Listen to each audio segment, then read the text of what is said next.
Church. Welcome back to Be Bold, Be Humble, Believe. I'm here once again with Brother Journey. And yes, it's funny we have the same stinking shirts on, but whatever, we'll get over that. We didn't plan it.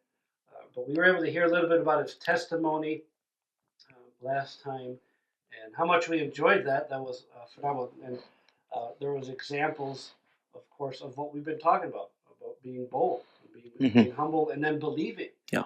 And he gave some folks that were a big example in his life and pushed him to do right and ask some hard questions of him.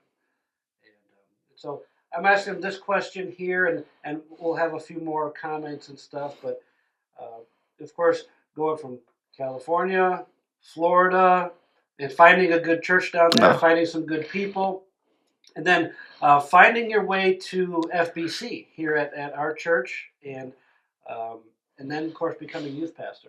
And so I want to tell a story about that. How was it that you found FBC? So, growing up in Platteville, Wisconsin, it's just about 2.5 hours away, and obviously your dad, Pastor Noonan, I had known, I had played in the basketball tournament here, so I was aware of the church and the people and things like that. And but as you know, our other brother-in-law, Jordan Lux, married your second youngest sister, Amber. And so Jordy and I grew up about 10 minutes from each other, went to the same school, played basketball. We were best friends. We've been best friends our whole life. And so at this time, when I was out in California, he actually was joining the military, and he put on his list a few places, and one of them was just outside of Lancaster, California, where I was attending school because he wanted to be close to me. And then he got assigned there because no one else wants to go out there. And 2 weeks before he got out there, that's when I moved to Florida. And so our time over there never actually overlapped. And so he had found himself in a place where he didn't really know anybody. So he ended up going to Lancaster Baptist Church, and that's where he ran into your sister again, Amber. And then they were sweet on each other back when they were 5 years old. And so they fell for each other again, and they started, being sweet on each other. And at that same time that he was, with her, I was in Florida. And this was really the whole time the Lord was changing my life and doing some great things. And those friends that I had, to where, they ended up getting engaged to be married. And at that point in Florida, I really think that I had gotten to where God wanted me to get to there. And so I was kind of ready for the next step of what he wanted me to do. And of course, their wedding back in 2020, yeah. Yeah, it was 2020. And so then I came up here for that wedding. Now, the story is kind of crazy. So where I was at in Pensacola, there was a hurricane. Hurricane Michael was hitting Pensacola the day before I was leaving the airport. And it ended up just decimating the area. The airport got closed down. Now, I worked at the airport, so I had some input. So I had some input on, hey, they're closing the airport for 3 days. I'm thinking, I got to fly to my best friend's wedding to be in it. And they ended up canceling all the flights. And then they ended up canceling just all the work in the area. A bunch of schools were closed. And a couple of the buddies I had in church worked at the school there at my church. And they all decided, well, let's just drive home to Tennessee for a week because they got a week off of classes. And so then I was like, hey, as you go to Tennessee, can we drive up to northern Alabama and drop me off at an airport there to then I can make my flight to Wisconsin? Because I wasn't going to get out. I was going to have to call them and tell them I couldn't go. And so miraculously, it's not miraculous, it's the Lord, worked it out to where I drove 7 hours up there with them. They dropped me off at the airport, and I believe it's Montgomery, Alabama. And I flew up here, landed, and they picked me up at the airport. So Jordy and Amber and Jordy's two nephews, Parker and Kobe, shout out. And we came to the church from the airport, which is just a few minutes away. And we pulled up to the school entrance down there, and out walked the most beautiful woman in the world. No, your sister, actually.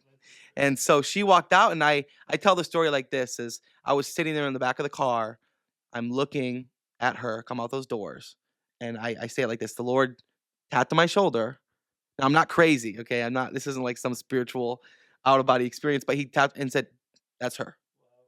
And I think from that moment on, I've never doubted it for a second. And so of course we start chit chatting throughout the wedding, and being goofy together. You know how she is. We're like the same person, and which is crazy to think about when our kids are definitely in for a rough life if they're like us. And then obviously I have to move back. I have to go back to Florida. I live there. And so I actually moved my flight on Sunday afternoon to Monday afternoon so I could go to your dad's house on Monday morning and talk to him about his daughter.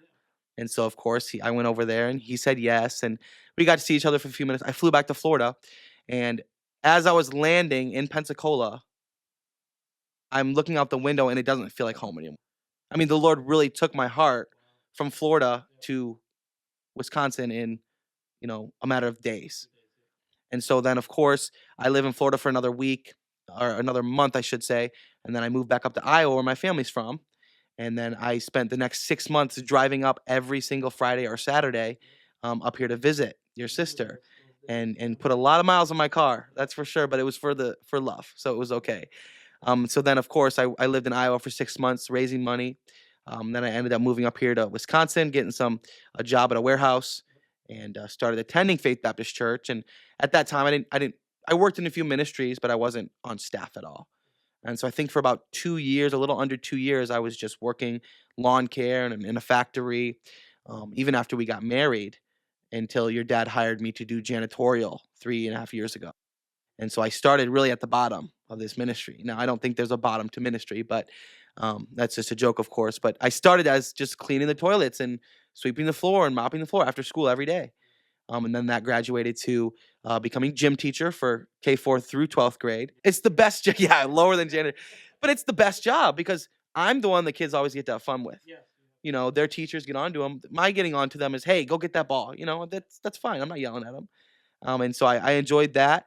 And then, of course, I started driving the van route for the school for pickup and whatnot, and then that was I was full time at that point. I ran the chapel services, and did a few other things. Pretty much all the stuff that needed to be done. That was in between things. You asked me to get involved, and whether it was organically or I don't remember having a conversation with you, but obviously I made a great connection with them, and spent about 2 or 3 years, 2.5 years maybe with them, under you, working under you, learning, of course, and then.